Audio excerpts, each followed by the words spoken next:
Hello traders. आज आपण कुठला ट्रेड घेतला होता आणि त्या ट्रेड मागचं लॉजिक काय होतं ते आपण आजच्या व्हिडिओमध्ये पाहणार आहोत. जसं की आपण स्क्रीनवरती पाहू शकता, मी या ठिकाणी निफ्टी 50चा 5 मिनिट टाइम फ्रेमवरती चार्ट ओपन केलेला आहे आणि मी जो ट्रेड घेतला होता तो 5 मिनिट टाइम फ्रेमवरतीच घेतला होता. आजचं जे मार्केट आहे ते ओपन झालं होतं फ्लॅट आणि फ्लॅट ओपन झाल्यानंतर थोडंसं साइडवेजमध्ये फॉल करत होतं. पण त्यानंतर ज्यावेळी मार्केटनी 5 मिनिट टाईम फ्रेम कॅन्डलचा लो ब्रेक केला, त्यावेळी आपला एक सेटअप बनला, पुलबॅक सेटअप. त्या ठिकाणी आपण एंटर झालो. पण आपण ज्यावेळी एंटर झालो, त्यानंतर मार्केटने थोडीशी आपल्या बाजूने मोमेंटम दिली, पण त्यानंतर मार्केट साइडवेज गेलं. बराच वेळ मार्केट साइडवेज होतं. आपण जर का प्रीमियममध्ये पाहिलं, तर प्रीमियममध्ये देखील काही मोठी मोमेंटम आलेली नाहीये.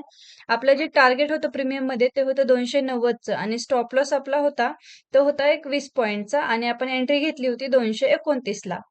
तर जसं की आपण स्क्रीनवरती पाहू शकता, आपलं टार्गेट या ठिकाणी आज अचीव्ह नाही झालेलं. पण मी जो स्टॉप लॉस होता, ज्यावेळी मार्केट अपसाइडला मूव्ह देत होतं थोडीफार, त्यावेळी मी ट्रेल करून ठेवलेला स्टॉप लॉस हिट झाला. त्यामुळे आपला लॉस तर काही झाला नाही, पण आज प्रॉफिटही आपल्याला झालेला नाहीये. थँक